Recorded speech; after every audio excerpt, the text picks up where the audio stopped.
Bueno, la clase de hoy son, eh, esperemos un segundito,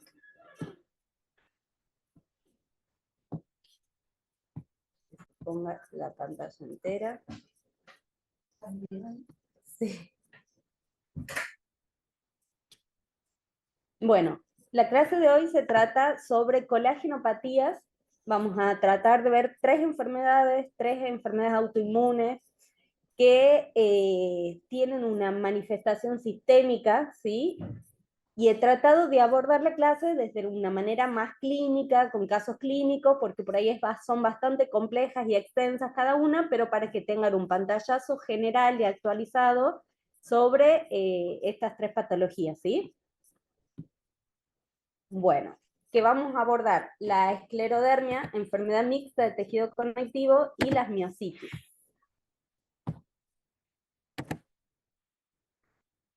Las tres se caracterizan por ser de afectación multisistémica, ¿sí? La esclerodermia es una enfermedad que lo que está alterado sobre todo es la producción de colágeno. Hay una alteración a nivel vascular que desata una respuesta inmunológica alterada, y sobre todo lo enfermo es los fibroblastos, que van a hacer una producción exagerada de colágeno y la van a depositar en distintos tejidos, ¿sí? La esclerodermia puede ser localizada o puede ser sistémica, ¿sí? Vamos a ir viendo después un poquito más adelante. Las localizadas son las que menos nos preocupan, son las morfeas, más común, por ejemplo, en los niñitos. Y las sistémicas, a su vez, se clasifican en dos tipos, que son las limitadas y las difusas. Las que peor pronóstico tienen son las difusas, ¿sí? Después tenemos la enfermedad mixta del tejido conectivo. La enfermedad mixta del tejido conectivo es un poquito más difícil por ahí de diagnosticar, porque tiene un poquito de una, un poquito de otra y un poquito de otra, hasta que más o menos se clasifica clínicamente. Es lo que antes se llamaba enfermedad de superposición también, porque tiene síntomas que puede similar a ser como tipo lupus o como una esclerodermia o como una miositis, por ejemplo. Pero tiene algo característico que es un anticuerpo, que ya lo vamos a ver bien, que es el anti-RNP1, ¿sí?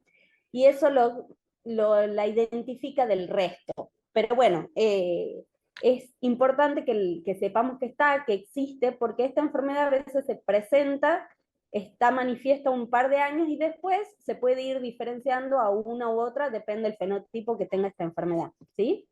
Y después tenemos las miopatías inflamatorias idiopáticas, que ahí entran las dermatomiositis, las polimiositis, y las miositis son muy importantes que los clínicos la tengamos en cuenta, porque hay miositis que se asocian a cáncer, ¿sí? Determinadas miositis que nos tienen que hacer pensar sí o sí, perdón, en neoplasias, y sobre todo cuando aparece una dermatomiositis en pacientes mayores de 60 años, ¿sí? Uno siempre tiene que buscar distintos tipos de neoplasias, por lo general mama, colon, pulmón, ¿sí? Quiero correr. Bueno. Vamos a comenzar con el caso número 1. Es una paciente, se llama María, de 48 años, que se presenta con fenómeno de Raynaud de 3 años de evolución.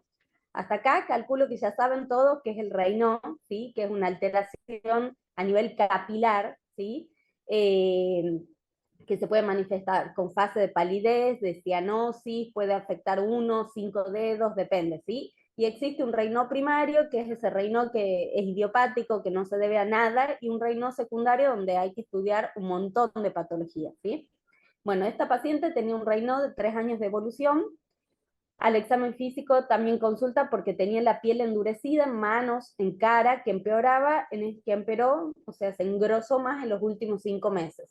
Y una disnea progresiva de 4 meses de evolución con tos seca. Estas eran las imágenes de la paciente. La paciente tenía Raynaud en el examen físico, Raynaud en manos, con úlceras digitales.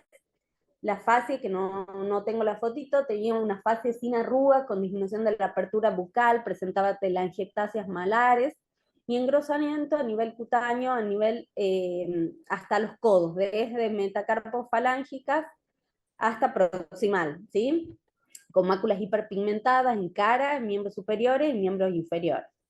A su vez tenía artralgias en carpos, con limitación de la movilidad en los hombros, ¿sí? De metacarpos falángicas, pero no presentaba artritis, ¿sí? Artralgias y limitación de la extensión. Y en aparato respiratorio presentaba crepitantes tipo velcro vivazares.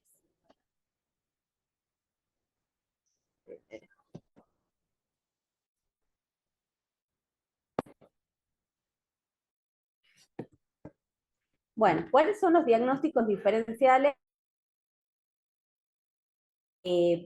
Pensar con esta paciente, o sea, un fenómeno de Raynaud que inicialmente comienza con eso, tenemos que pensar, tenía artralgia, Raynaud y un endurecimiento cutáneo con limitación de la movilidad, ¿sí? Y crepitantes con disnea y una tos seca de varios meses de evolución. Entonces me planteo, ¿puede ser un lupus? Sí, puede presentar un lupus, puede iniciar con estas manifestaciones clínicas. Puede ser una artritis reumatoidea, puede ser, porque puede ser que tengan compromiso respiratorio y pueden tener artralgias y debutar con Raynaud, sí, sí puede ser. Puede ser una dermatomiositis y habría que ver, no tienen las lesiones clásicas de dermatomiositis, pero bueno, vamos a tener en cuenta.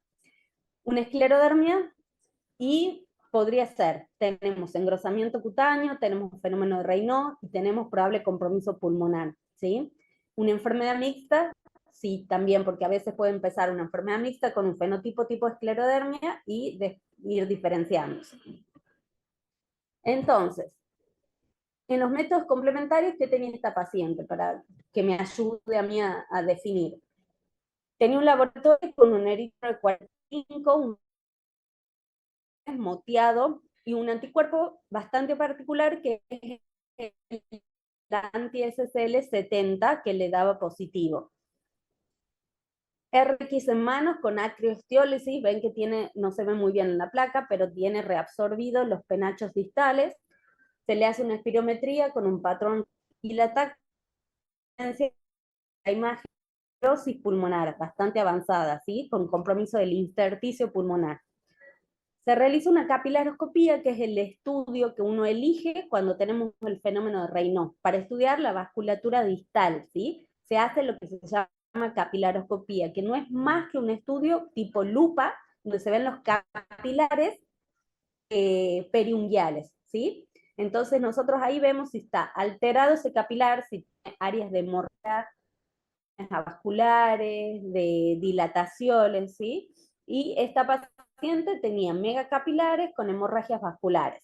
Bueno, eso me está hablando patológico, secundario a alguna enfermedad y que ya tiene su tiempo, que es un Raynaud agresivo.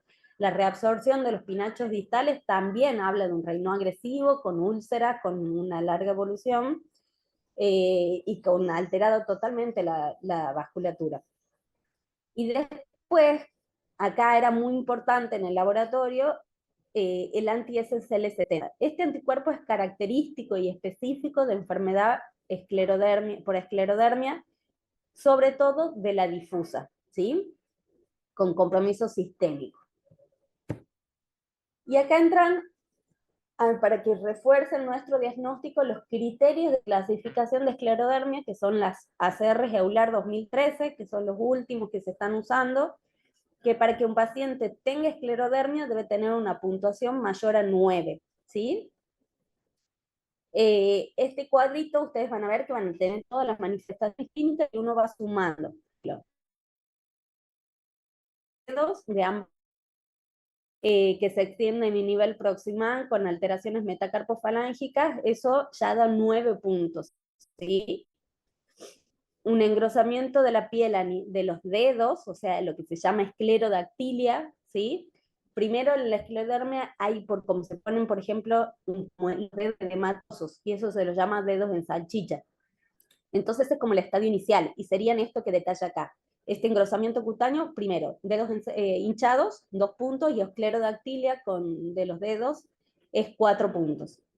Después, por ejemplo, lesiones en la punta de los dedos, como úlceras digitales, cicatrizan las yemas, angiectasias capilares anormales, ¿sí? Capilaroscopía, hipertensión de la arteria pulmonar y o compromiso de el intersticio pulmonar, ¿sí? Eso también tiene su puntaje. Son los dos índices de mortalidad en la esclerodermia, o sea, la afectación del pulmón que puede dar una hipertensión de la arteria pulmonar severa y afectación del intersticio pulmonar, ¿sí? Luego, fenómeno de Raynaud. Venido Gerardito, ya va a ir tomando. Bueno, gracias. Luego, fenómeno de Raynaud y que genera esta patología, el Raynaud casi siempre es como la primera manifestación, ¿sí? Se puede presentar meses, semanas, antes de que empiecen las lesiones. Entonces el Raynaud en esta enfermedad es muy, muy, muy importante. Y después los autoanticuerpos, que aquí entran. El S70, como les decía, relación mucho más fuerte con la enfermedad sistémica, y el anticentrómero, que está relacionado más con la enfermedad esclerodérmica limitada, ¿sí? El famoso síndrome de Cres, que ya cuando estudien lo van a ir leyendo, pero bueno, yo se los voy nombrando. Y después también hay anticuerpos que se han incorporado, que es el anti-ARN polimerasa 3, que también tiene una asociación muy importante con neoplasias, ¿sí? Entonces, puntuación mayor a 9 me habla de hallazgos claves, el anti-SL70 positivo en esta paciente, el compromiso del pulmón, eso ya me está hablando que es una enfermedad difusa, y la capilaroscopía con las megacapilares y áreas vasculares también es característico. Entonces esta paciente tenía una esclerodermia difusa. ¿Cuál es el tratamiento de la esclerodermia? Bueno, va a depender la manifestación clínica, ¿sí? El tratamiento, según la manifestación que tenga el paciente, lo vamos a ir como ajustando, ¿sí? Los dos grandes riesgos en esclerodermia son cuando afecta el pulmón y cuando afecta el riñón, que hace las crisis renales esclerodérmicas, ¿sí? Entonces son las dos cosas que limitan, o sea, que alteran, o sea, que dan el pronóstico de la enfermedad. Si tenemos, por ejemplo, un fenómeno de Raynaud, vamos a usar vasodilatadores. Por ejemplo, bloqueantes de los canales de calcio como la amlodipina, la nifedipina, los antidifosforodiesterasa como el sildenafil, ¿sí? El tadafilo, el cilostazol, el bosentan. Hay que indicarle al paciente que tiene que tener protección al frío en las regiones expuestas, ¿sí? Si, por ejemplo, tenemos afectación articular y cutánea, podemos iniciar con metotrexato, ¿sí? Con inmunosupresores de ese tipo. Si, por ejemplo, hay una afectación pulmonar, el inmunosupresor de elección es el micofenolato. Se puede usar corticoides en el momento inicial como un puente hasta que el inmunosupresor haga efecto. También se puede usar el rituximab y la ciclofosfamida, y cuando hay fibrosis, usamos los antifibróticos como el nintedanib, ¿sí? Si tenemos, bueno, como les decía, fibrosis cutánea, micofenolato, metotrexato, si hay hipertensión pulmonar, sildenafil, el bosentan. Si tenemos una crisis renal esclerodérmica, lo que ahí entran en acción son los IECA, ¿sí? Que protegen de esto. Pero lo importante de la esclerodermia es que ustedes ven que afecta la piel, el riñón, el pulmón. Tener un manejo multidisciplinario, ¿sí? Que obviamente el reumatólogo va a ser la cabeza de esta patología, pero de ahí está buenísimo trabajar en equipo y que intervengan los neumonólogos, los dermatólogos, ¿sí? Los gastros, porque bueno, es una enfermedad que afecta todo. Bien, seguimos. Caso clínico número 2. El caso clínico número 2 es Sofía, de 35 años. Es una paciente que tiene artritis, con edema de manos, fenómeno de Raynaud de un año de evolución y debilidad muscular proximal. La paciente refiere que no podía peinarse, no podía subir escaleras, ¿sí? Esto me está hablando de que es proximal. En el examen físico, la luz de la compu no se ve muy bien la foto, pero tenía un Raynaud con edemas de mano y artritis de la segunda y la tercera metacarpofalángica izquierda, y eso lo llevaba 2 meses de evolución. También en el examen físico se encuentra debilidad muscular proximal de grado 2 en cintura escapular y pelviana en la última semana. Al laboratorio la paciente tenía hematocrito de 30, hemoglobina de 10, que era normocítica normocrómica, con un eritro de 35 y una CPK de 521.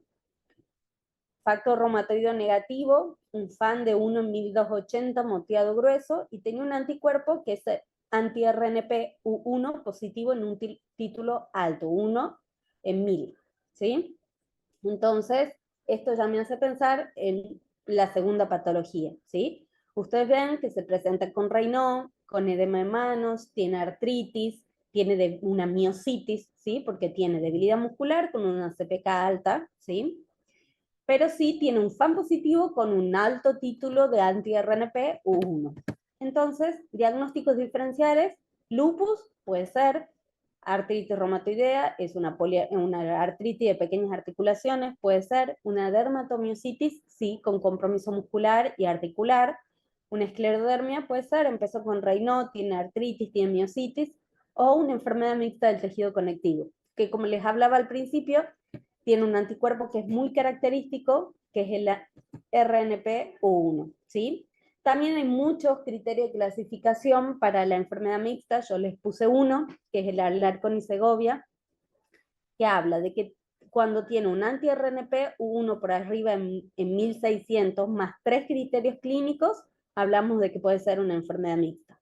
Y los criterios clínicos deben ser edema de mano, miositis, Raynaud, sinovitis o acroesclerosis, ¿sí?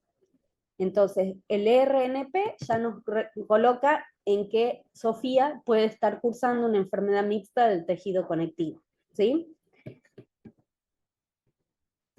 Y como yo les dije anteriormente, bueno, va a depender el fenotipo que tenga este tipo de enfermedad, porque puede parecerse o a lupus, o a esclero, o a artritis.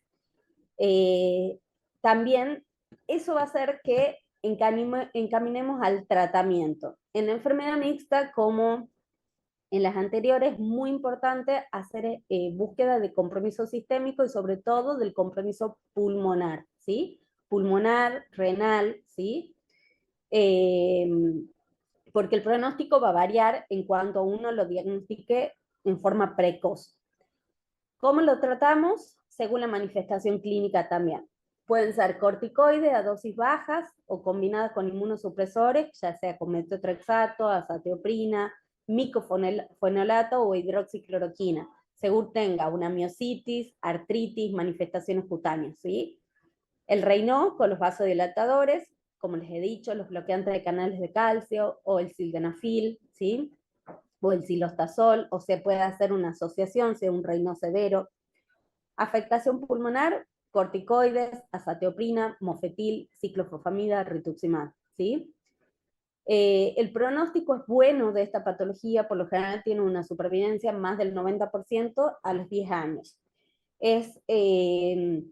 Va a depender siempre de la manifestación que predomine, pero por lo general es un pronóstico un poco más benigno que en la esclerodermia o el lupus.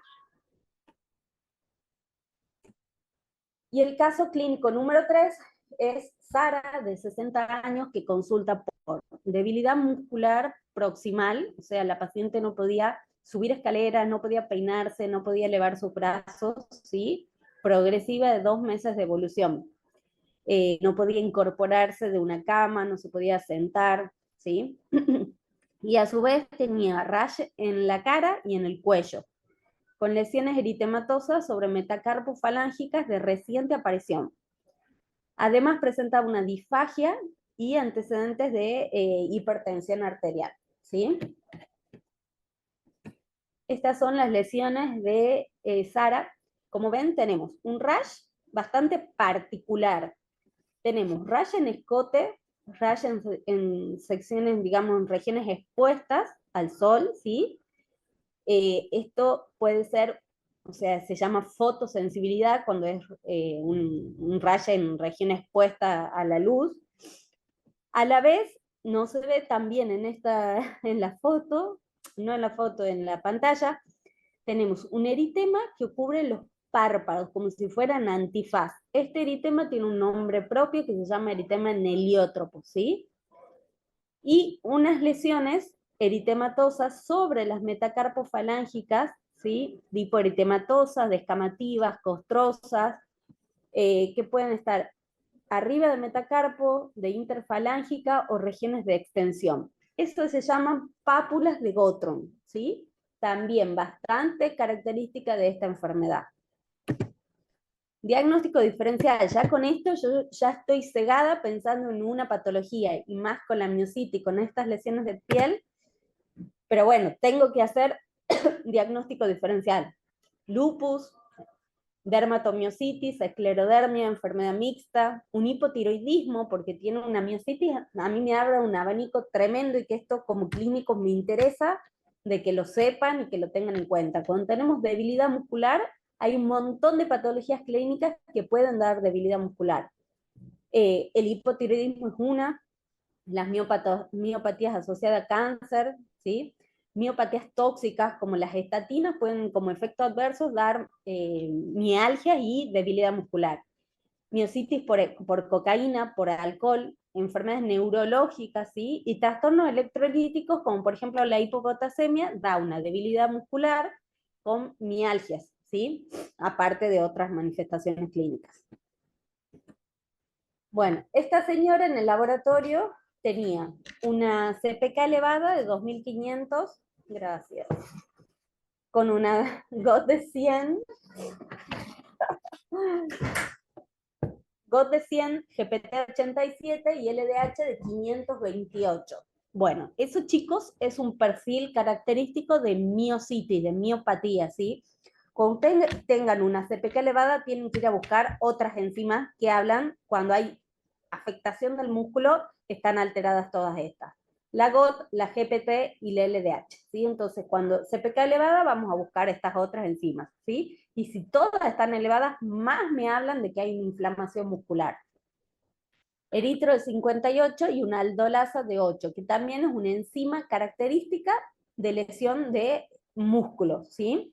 Entonces me está hablando de que confirmadísimo una miositis.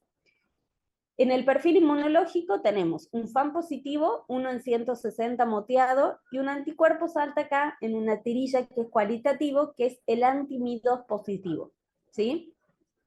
Este anticuerpo es característico de las miositis, ¿sí? Sobre todo dermatomiositis con compromiso muscular. A su vez, tenía una tomografía de tórax con un abdomen y tórax de abdomen y pelvis sin hallazgos patológicos. A esta paciente se le hace un electromiograma por la debilidad muscular, que tenía un patrón miopático con actividad irritativa de los 4 miembros. Se le pide por la difagia una serie de esófago gastroduodenal que da patológica para vaciado a nivel de la hipofaringe y parte superior del esófago. Examen ginecológico normal, ¿sí? Y marcadores tumorales y en materia fecal dan negativos, ¿sí? Bueno, diagnóstico. Acá entran los criterios diagnóstico de miositis inflamatoria, ¿sí? Que tenemos que evaluar. Estos criterios, perdón, me hablan, el número 1, debilidad proximal simétrica de músculos de cintura escapular y pelviana y flexores del cuello, ¿sí? Número 2, elevación de los niveles de enzimas musculares séricas como la CPK, la aldolasa, la GOT, la GPT y la LDH. Van sumando con respecto a la paciente. Cambios característicos en el electromiograma, que los tenía. Cambios característicos en la biopsia muscular, eso entra como criterio, pero es algo extremadamente difícil de hacer una biopsia muscular. Es un tejido muy difícil de conservar, se tiene que hacer en las 24 horas. Bueno, en nuestro medio en Tucumán es muy limitado los lugares donde hacen biopsia, por lo general se los envía a Buenos Aires y a Córdoba. Y cambios típicos en la piel, que son las pápulas de Gottron, que son las lesiones que les hablé por eritemato, papulares, descamativas, eritematosas, que se localizan en regiones de extensión sobre metacarpos falángicas, las pueden ver sobre los codos, sobre la tibia o las rodillas, ¿sí? El eritema en heliotrópo, que es el antifaz eritematoso violáceo, ¿sí? A nivel de los párpados, y el rash en escote o en regiones expuestas al sol, ¿sí? Que se le dice en YAL, porque afecta todo lo que es la espalda, el cuello, ¿sí? Y las regiones de los hombros. Diagnóstico de 4 de 5, probable 3 de 5, posible 2 de 5. ¿Sí? Obviamente 5 de 5 están al horno. Bueno, el diagnóstico de la paciente era bastante fácil, era una dermatomiositis, ¿sí? Hemos visto que tenía todas las manifestaciones cutáneas, tenía la elevación de las enzimas musculares séricas, los cambios característicos en el electromiograma, ¿sí? Entonces, y los cambios de la piel. Esta paciente tenía 4 de 5. ¿Qué es importante en esta patología?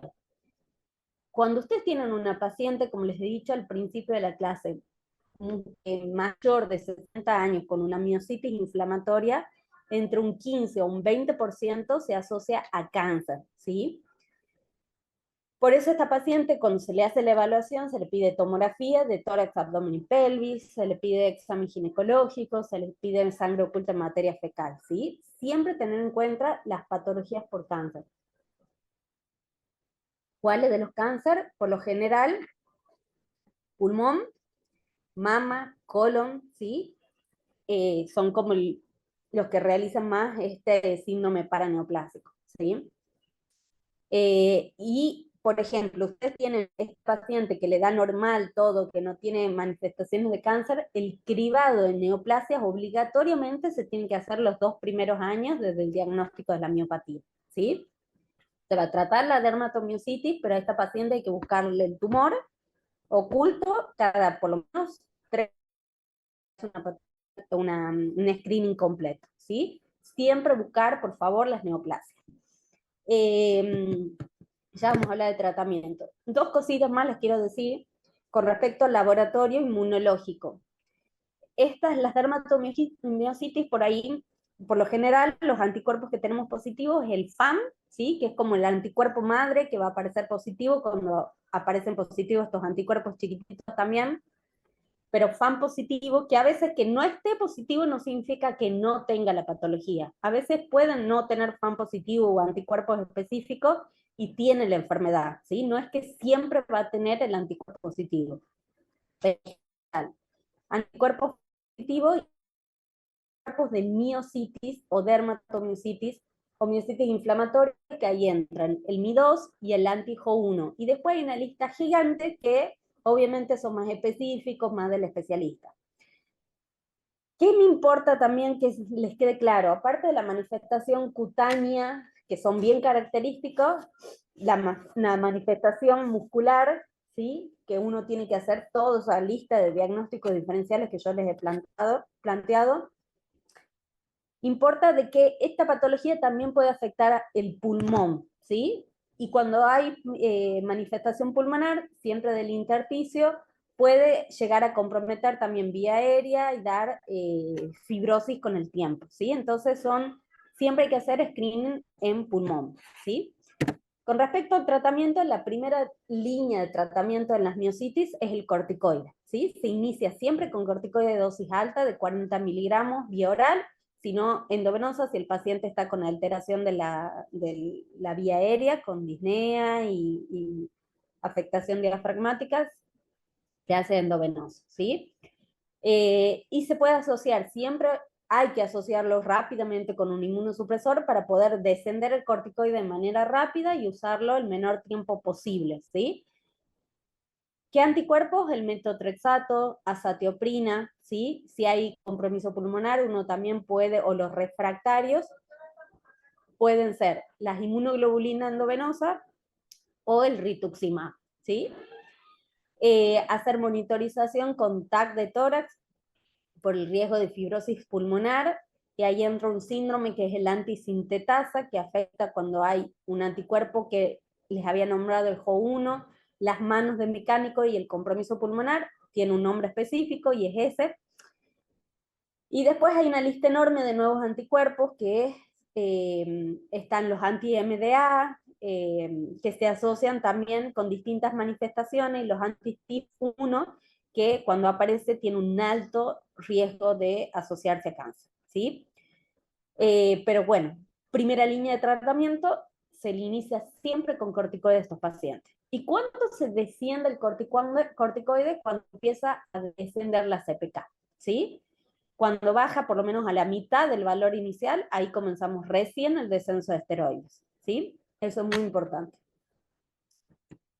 Bueno, y les dejo este cuadrito que me pareció que estaba bueno, es como para hacer diagnóstico diferencial en las tres, hay cositas particulares, como por ejemplo los autoanticuerpos, en la esclerodermia los característicos era el anti-SL70 y el anticentrómero, en la enfermedad mixta el anti-RNPU1,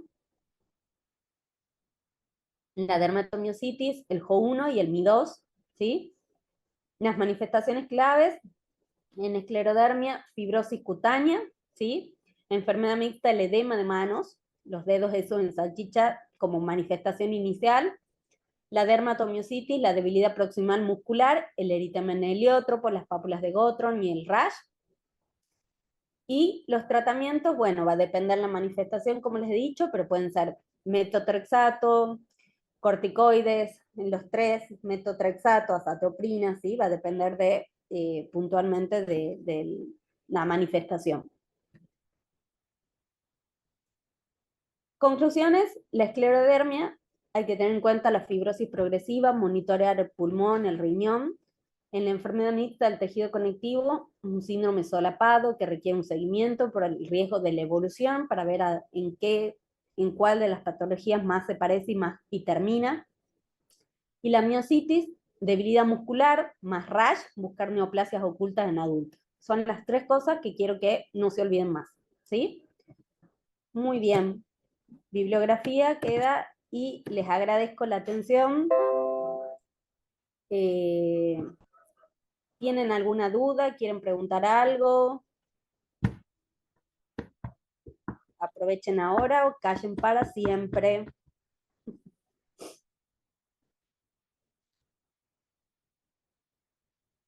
Todo ¿Me claro, quedó? doctora.